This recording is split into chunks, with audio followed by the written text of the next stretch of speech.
When you return, Oreo approaches. It seems like something has happened to the town. He says a raging wind blew through and destroyed the town. You surmise the flapping of the dragon's wings is to blame. You explain that you need a boat to go after the dragon, and Oreo's look turns grim. Sensing there may be a problem, you quickly make your way to the wharf.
Despite the damage from the violent winds, he seems hopeful that the fish will return now that the thunderous growls have stopped.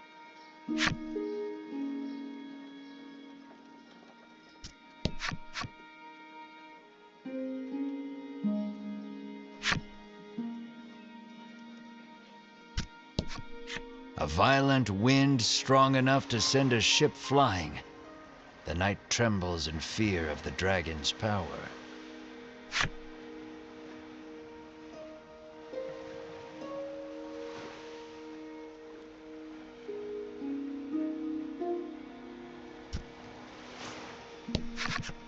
The woman says the violent winds stirred up the sea, causing her precious ship to run aground. But if you can return her vessel to the water, she will gladly give you a ride. Your brows furrow, knowing that there is no way you could move a ship. Beside you, Bruno stretches, warming up his body.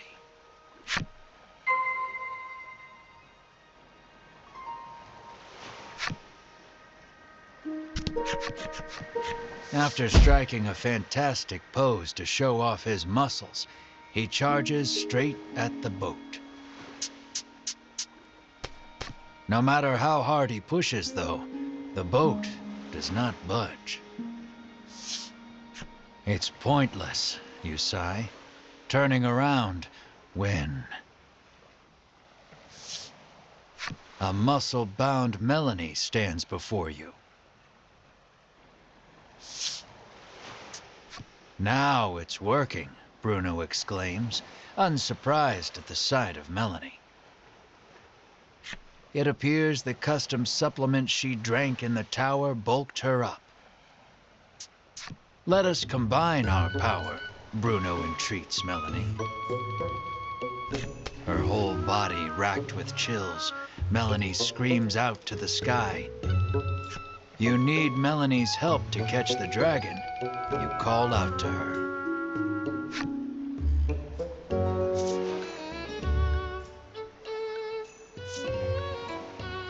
Hoping to distract her from her shame, you shout out complete nonsense. But in the next instant, you receive a violent punch to the face and are sent flying. You hear your bones creak in a way you've never heard before. But afterward, the two muscle-bound forms work together and return the boat to sea. I will never be a beautiful bride like this, Melanie mutters sadly. You're wrong, Bruno exclaims. Those muscles are the most beautiful thing a bride could ever have. At any rate, you leave the port town and follow the dragon.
You will be sailing after the dragon. Make sure you are prepared for the journey.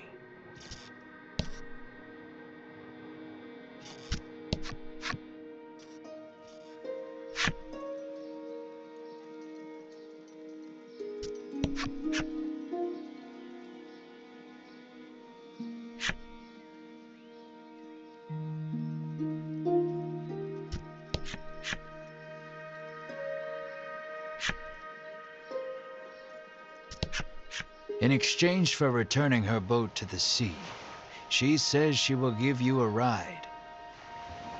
Her gaze settles on Melanie. You, my lady, are no ordinary woman, she remarks in awe.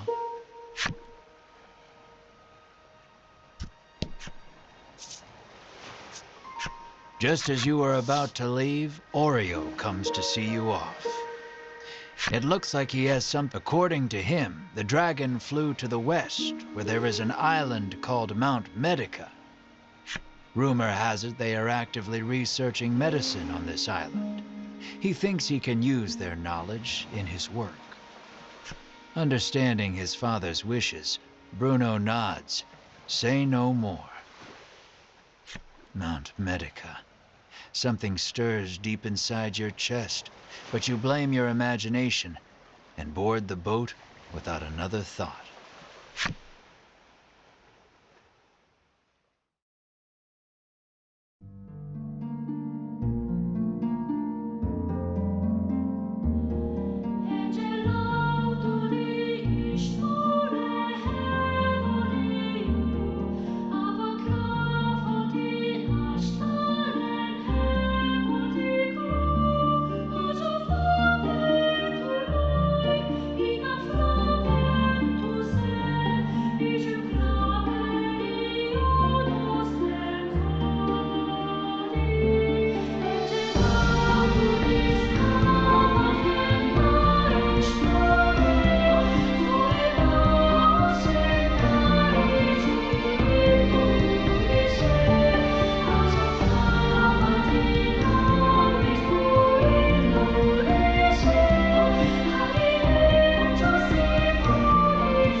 Wasn't that so much fun? Ritis can hardly contain her excitement as she seeks a similar reaction from Melanie. Sure, Melanie croaks, her face a sickly shade of green. The custom supplement has worn off completely. Ritis turns to you and carries on, oblivious. Wasn't that just the greatest?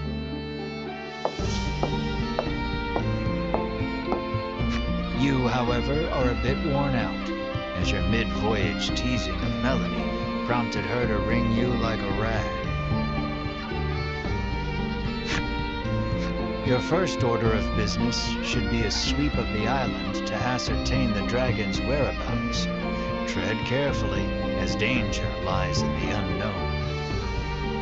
A road stretches west from the docks, suggesting the presence of a house or settlement at the other end.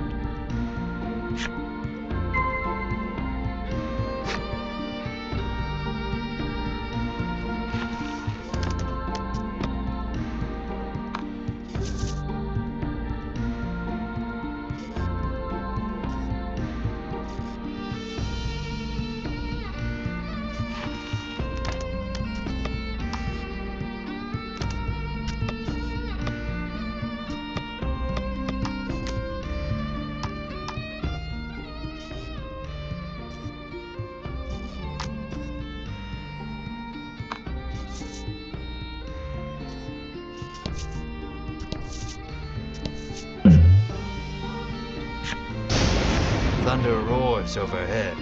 Watch out for lightning.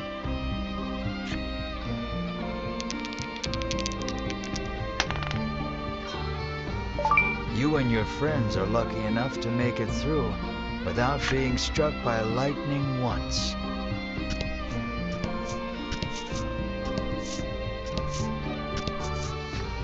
Large boulders block the path before you. Alas, you must turn back.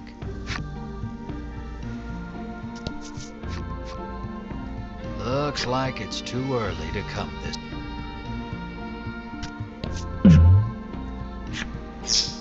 A monster appears. Rather, you approach it, because the poor thing's paralyzed from head to toe. You may be able to aid it by administering some curative.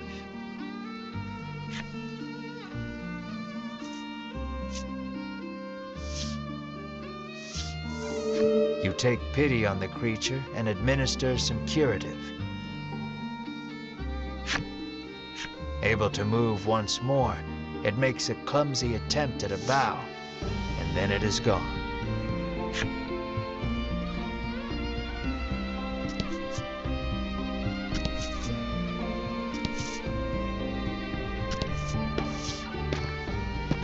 You take the lead, taking in the island's scenery.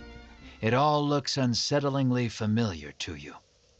A white-hot streak of pain shoots through your head, feeling as though your skull will split in two. You grab The searing pain erases any hope of recalling the memory that felt primed to return to you. Beads of sweat are pouring off you now as you struggle to keep your head in one piece. Drink this, Bruno insists, offering you a bottle of headache curative.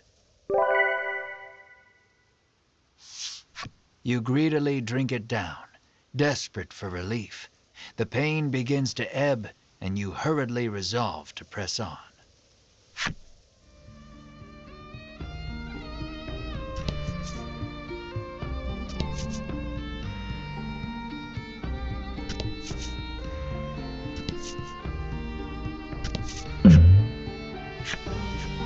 A monster appears. Do you want to say something? It's standing around and fidgeting. It points to you and then goes stiff, acting as though paralyzed. Aha! This must be the creature whose paralysis you cured with some curative. It hands you a bottle of medicine, takes a sweeping, graceful bow to show you how far it's come, and takes its leave.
And fight.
That was lucky.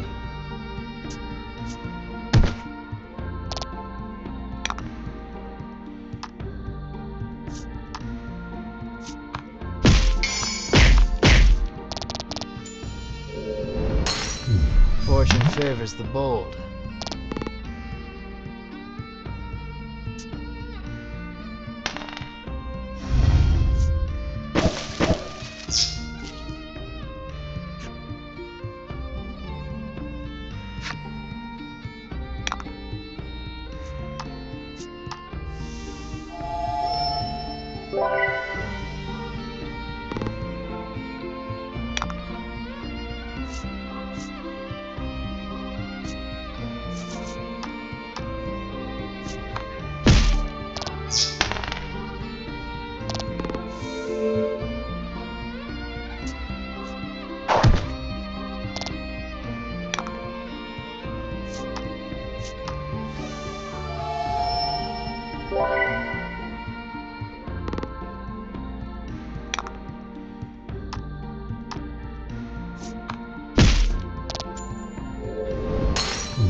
Let's do this.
Fortune favors the bold.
You won't be able to climb that mountain. You'll have to take the long way around.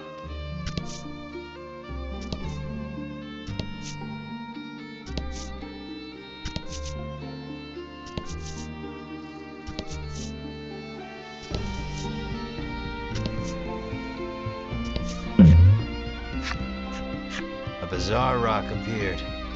It seems primed to explode.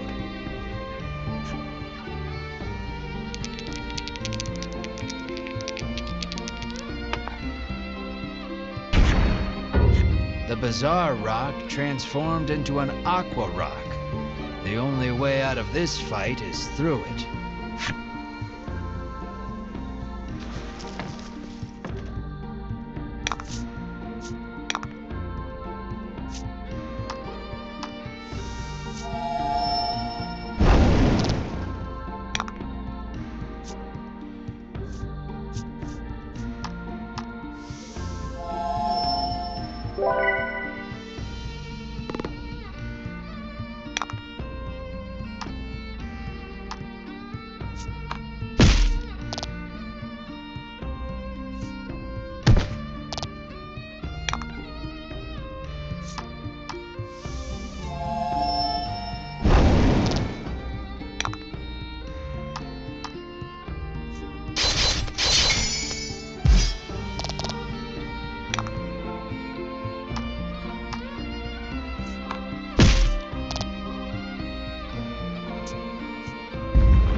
Congrats.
After a time, you happen upon a village.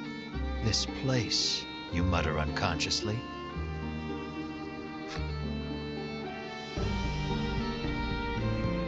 Perhaps he is as anxious as you are about this place. You two okay? Melanie asks. You open your mouth to reply, only to notice the ambush a moment too late. Repel the monster attack.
Excellent.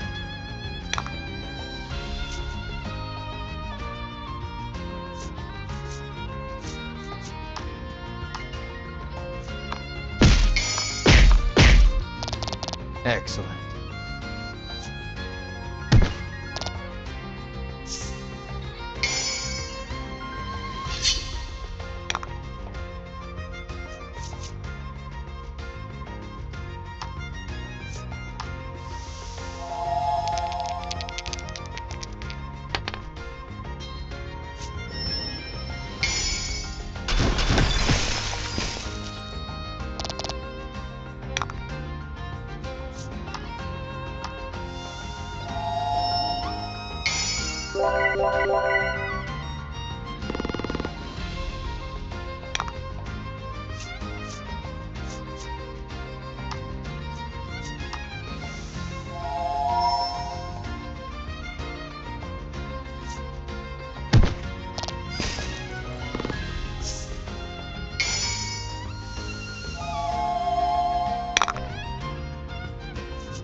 That was lucky.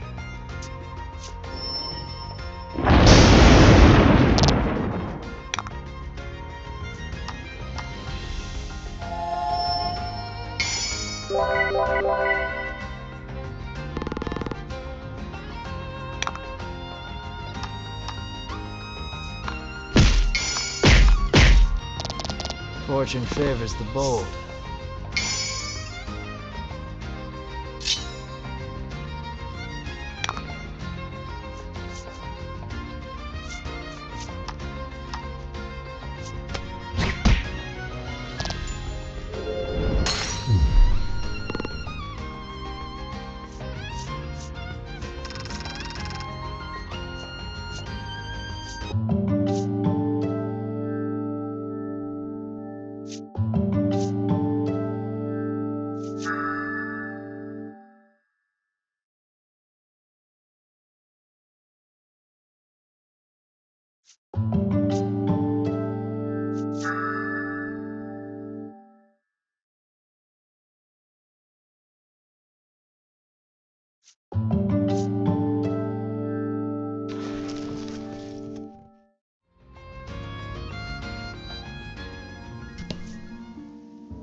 Zap!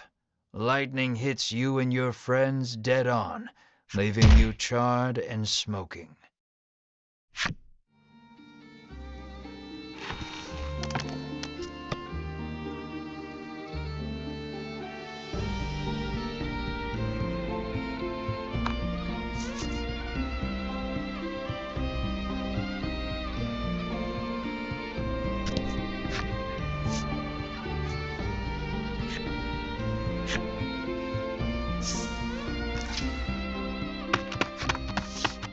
You are accosted by a man the instant you set foot in the village. "Medicine, please," he begs.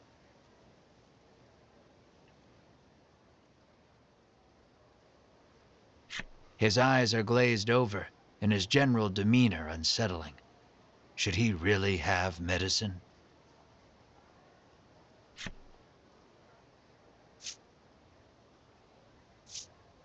You give him a glimpse of the medicine. "Nothing in this life is free," you sneer.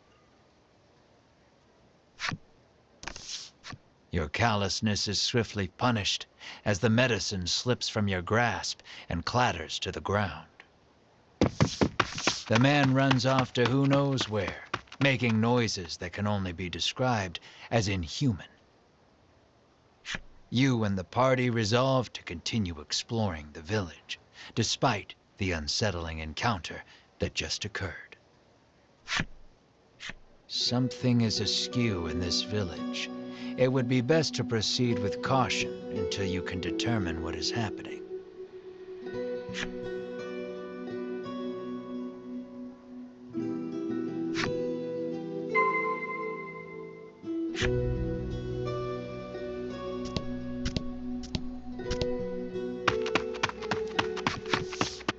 Another villager approaches you. Though his speech is slurred, the demand remains the same: medicine. This villager is also behaving strangely. Will you acquiesce to his request?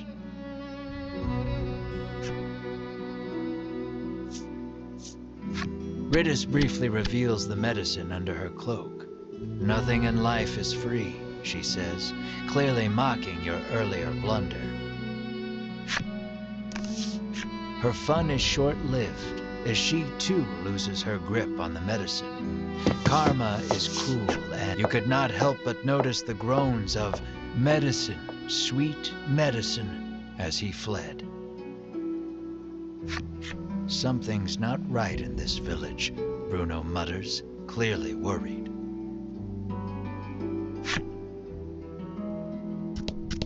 You hear a panicked cry up the road. "Stay with me. Focus on me." That can't be good.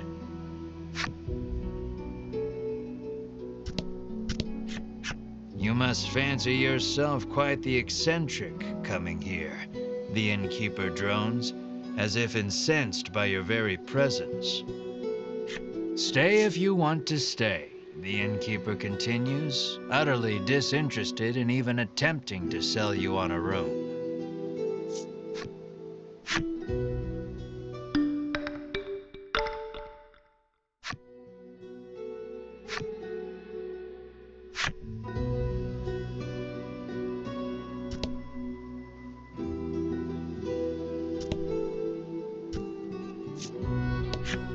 The old man sighs, saying he lost both his son and grandson to the medicine.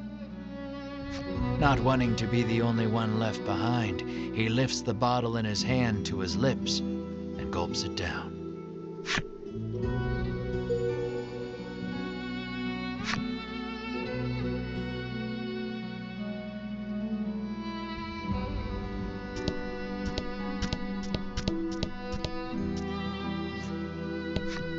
The man glares at you, clutching tight to countless medicine bottles in his hands.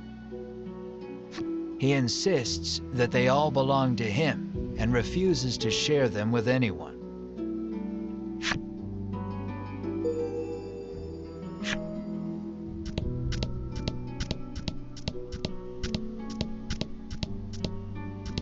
There isn't a soul about. The house is surely abandoned.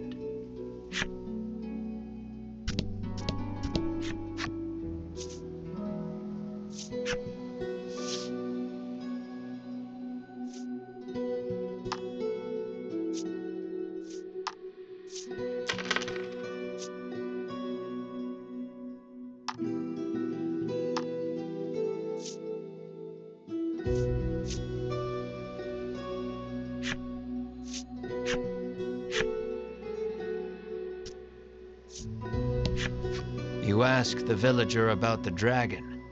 The headman can help you if you're in some trouble, she retorts, doubling over to empty the contents of her stomach onto the street. Dozens of empty medicine bottles litter the ground in front of this woman.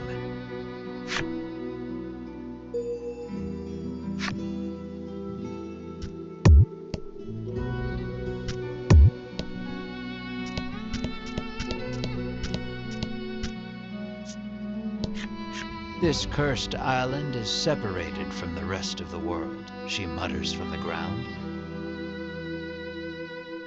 I heard that outsiders call this place Mount Medica, she remarks, then throws the empty bottle in her hand to the roadside.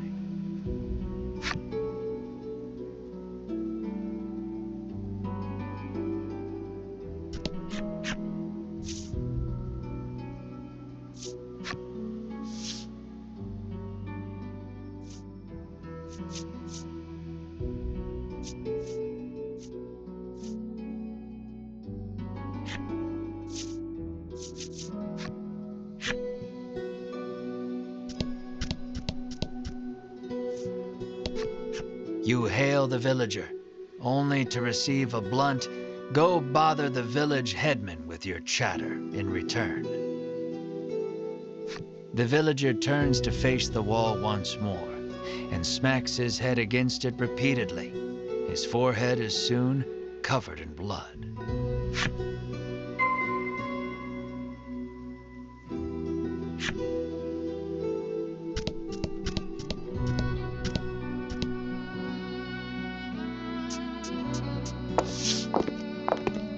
You arrive on the scene to find a man collapsed in the street, convulsing.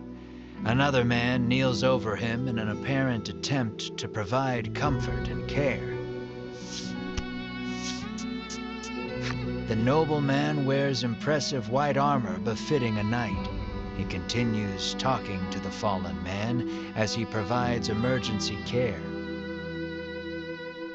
Seeing the knight's devotion makes you feel a bit like a putz for doing nothing.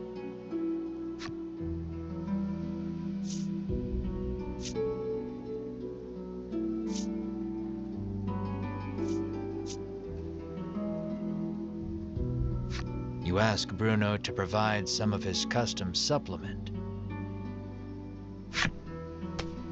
He furrows his brow and solemnly shakes his head. The villager is now clawing at his own face with his fingernails, crying out for medicine. Blood, as black as tar, begins oozing out of his eyes, ears, and mouth. It proceeds to leak from every orifice imaginable. The convulsions subside. Within moments, the villager lies still. A horrific thought makes itself known. This is the first time you have witnessed the death of a fellow man. Even in a world where medicines and elixirs can cure most any ailment, none are safe from death's icy grip. And as well you know, that which is dead can never return. Your mind goes blank. You drop to your knees in shock. Melanie clamps her hand to her mouth, stifling a scream. Riddis shakes uncontrollably. The knight hangs his head. Bruno nervously asks, "What are you doing here?" The knight's name is Sherwin. He identifies himself as a member of the Ivory Order. His travels brought him to this village where he has been caring for the ailing residents. His face contorts in disgust. If not for these foul drugs, they would be healed. He spits and takes his leave. Bruno gazes upon the villager's corpse with a look of apparent realization.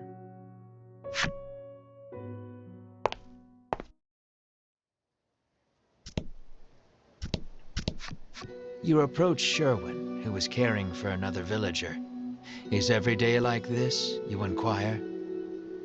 According to the knight, an elderly man living just outside the village is typically the one who looks after its residents. You'd be best served asking him all your questions, Sherwin says as he returns to his patient.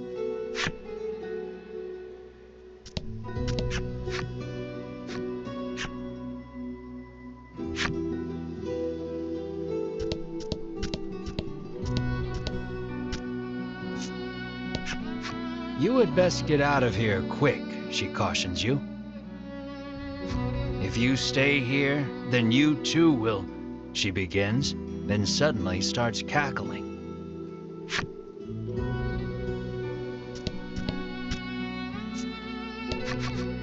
A man approaches you as you wander through the village. Spare a bit of medicine, he asks genially. He sets about convincing you that your kindness will be returned tenfold if you just give him a little from your pack. His silver tongue would put even the best salesman to shame. You reach for a bottle of medicine, completely taken in by his pitch. Bruno stills your hand. I wouldn't do that if I were you.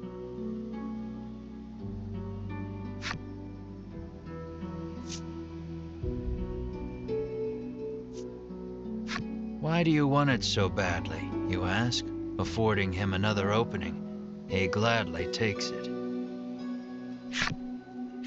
He first came in contact with it as a child. His parents made him their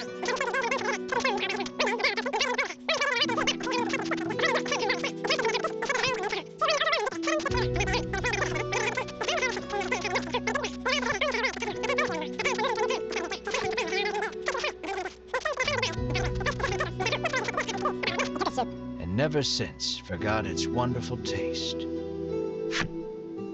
You are fully invested in this story, and desperate to give the man some small comfort in this cruel, cruel world.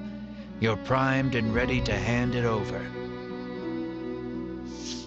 I've heard better sob stories, Melanie says dryly, having somehow absorbed the man's story, despite the blistering speed at which he delivered it. Bruno thinks you'd better not, but you're not so sure.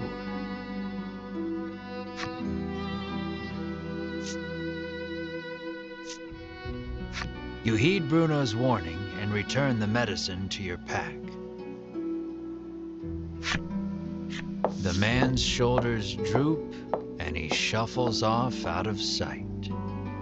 He appears to have dropped something peculiar in his haste.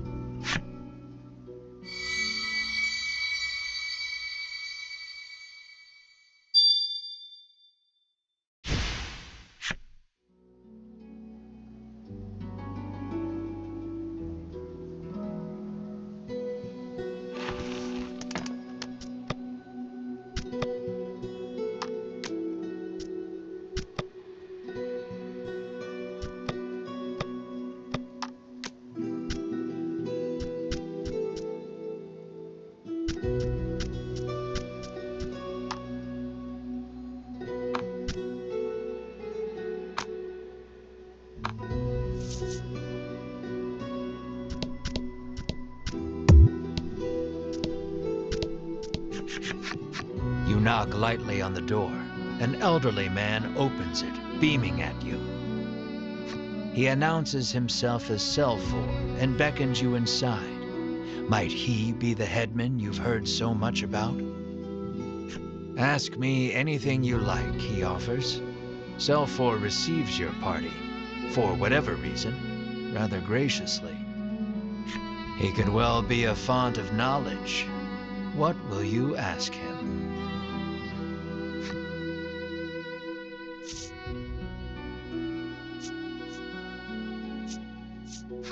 You make mention of the village's eccentricities. Selfor informs you that the island indeed suffers from an extreme shortage of medicine. He apologizes for the villagers' incivility. Consider it the price to pay for making the world a better place, he adds nonsensically.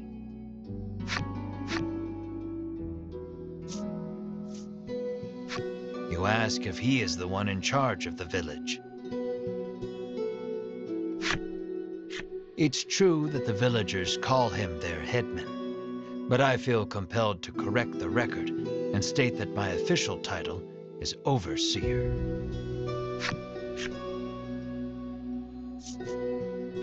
You ask if he has seen the dragon. Why, yes, he says. He returned to this island just the other day. Oh, but don't worry, he continues. He hasn't caused us too much trouble. Needless to say, this does not comport with your understanding of the dragon. You notice Melanie lift an eyebrow at his use of the word returned. At any rate, the dragon's presence on the island is confirmed. You quietly celebrate the first credible lead you've yet received. Your questions satisfactorily answered, you thank Selfor and turn to leave. He asks you to stop. We have yet to discuss the terms of your living here, he declares.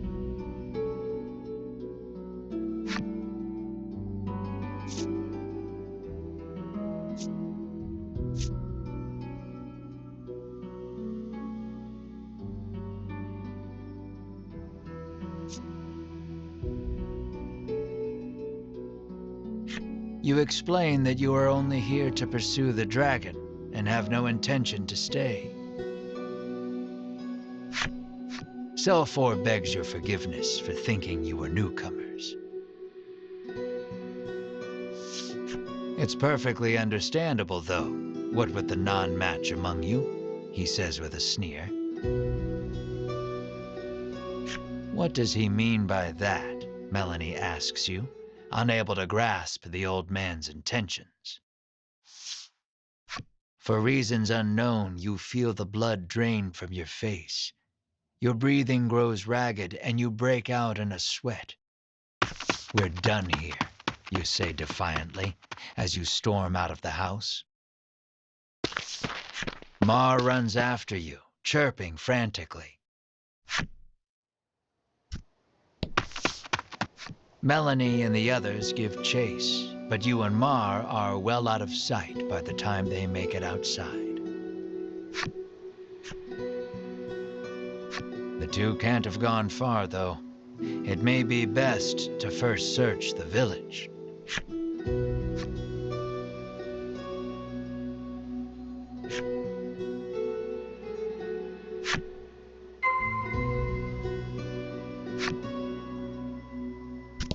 We have to find the others first, Melanie insists.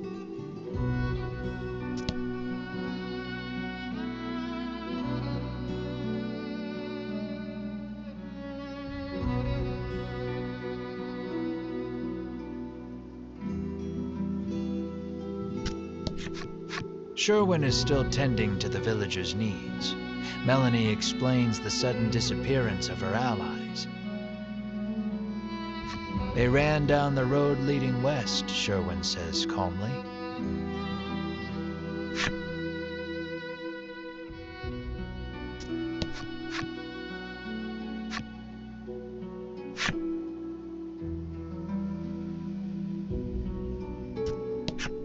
The woman claims a silly man skipped by right in front of her.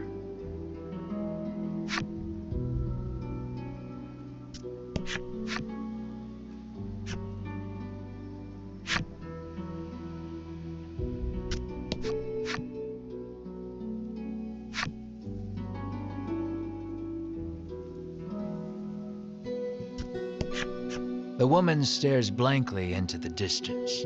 At her feet lie dozens of empty medicine bottles.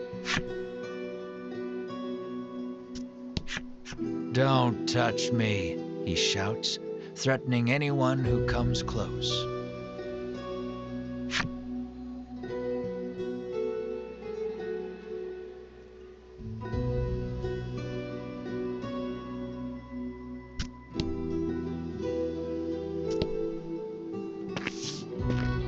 Melanie and company find you standing in front of a house.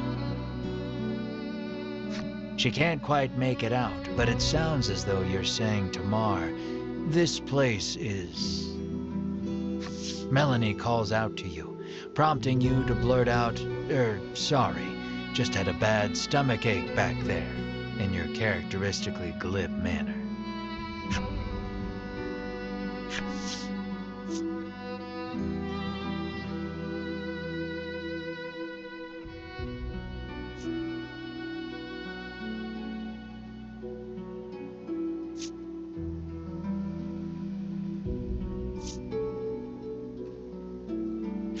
She surveys you both and sees two haggard travelers unwilling to admit they're in need. Are you sure you're all right, she asks, concerned. Fine, absolutely fine, you tell her, perhaps too eagerly. So you were worried about me, you shoot back. No, I wasn't, she replies, her face reddening.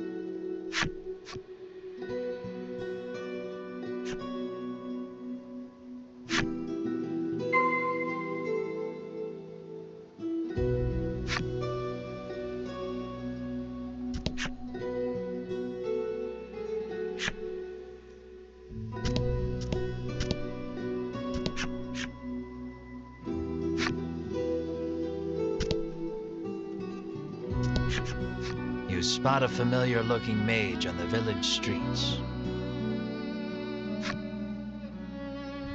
Winifred takes no notice of you and ducks into the apothecary. So, the Ivory Order buys their medicine just like everybody else, you muse to yourself as you prick up your ears and listen carefully. Winifred and the apothecary speak in hushed tones. You'd guess it's an order for special medicine, but you can't make it out. Alas, she's just buying the usual stuff. Nothing remotely interesting about that. Though her presence suggests that other members of the order might also be in town. With no desire to run into them, you make yourself scarce before she catches sight of you.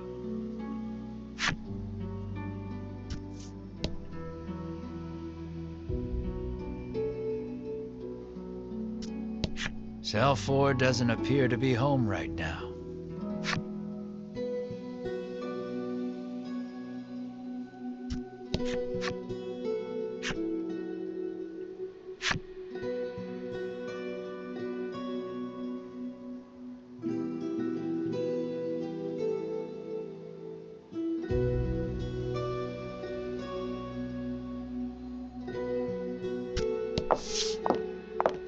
You spy the very people you were hoping to avoid, gathered near the village gate. The last thing we need is a confrontation, you mutter, spying them from the shadows.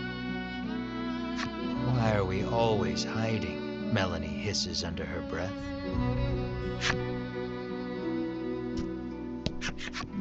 Two members of the Order are speaking with Sherwin. Given how deferential they appear to be acting toward him, you hazard a guess that he's their superior. Have you determined the dragon's location? Sherwin asks. Hedwin launches into his report. The dragon appears to be occupying the volcano. I suggest we move to capture him immediately, he counsels. Now who should appear but Winifred, fresh from her shopping excursion. Preparations for our journey into the volcano are complete, she reports, handing Sherwin a bottle of something. Splendid. Sherwin walks off and out of sight, the other three following close behind.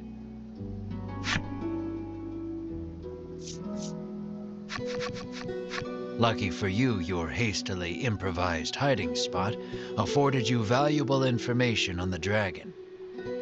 Yet their conversation raised as many questions as it answered. The medicine bottle Sherwin received is probably related to their journey into the volcano somehow. Bruno recalls seeing a bottle much like it once before. He says it contains flash freeze, which can chill most anything. Maybe that's what Winifred bought at the apothecary, Bruno continues.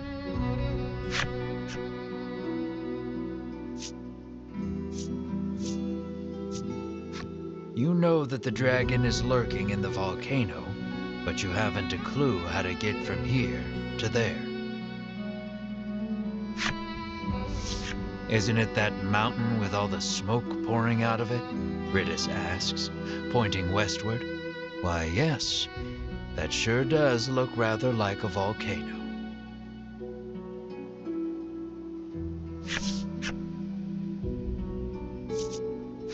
There was talk of capturing the dragon.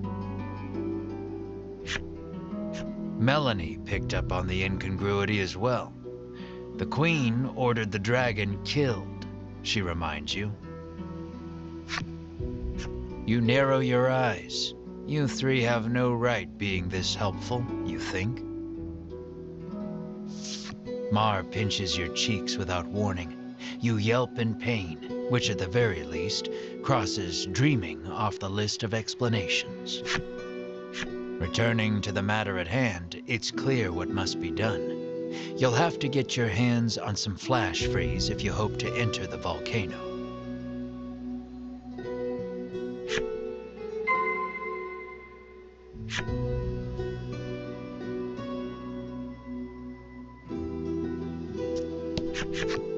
Happen to have any She flashes a wry smile.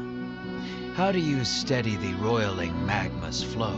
She asks. The meaning behind the question is utterly lost on you. The answer, then, would be the password. So, how do you steady the roiling magma's flow?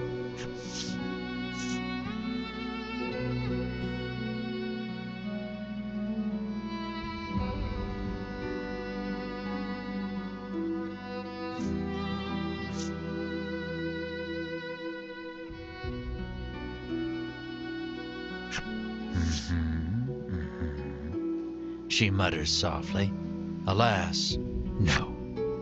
She pulls out her wares, but what you need is not among them. Your password merely granted you entry to the apothecary.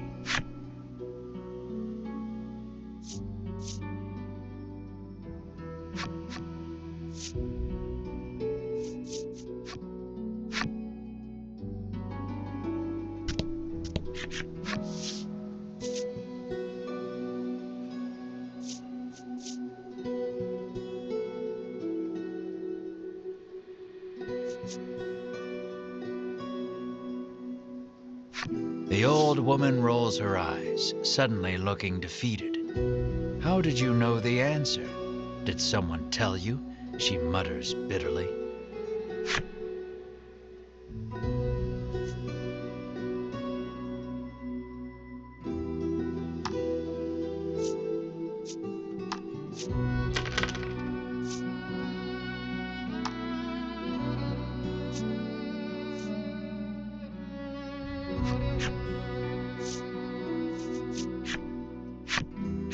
You've managed to crack the code, and a bottle of flash freeze is yours. At last, you are ready to enter the volcano. You've got a long road ahead of you, so you had best be prepared.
And fight.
You would help it if you could, but you have no curative on hand.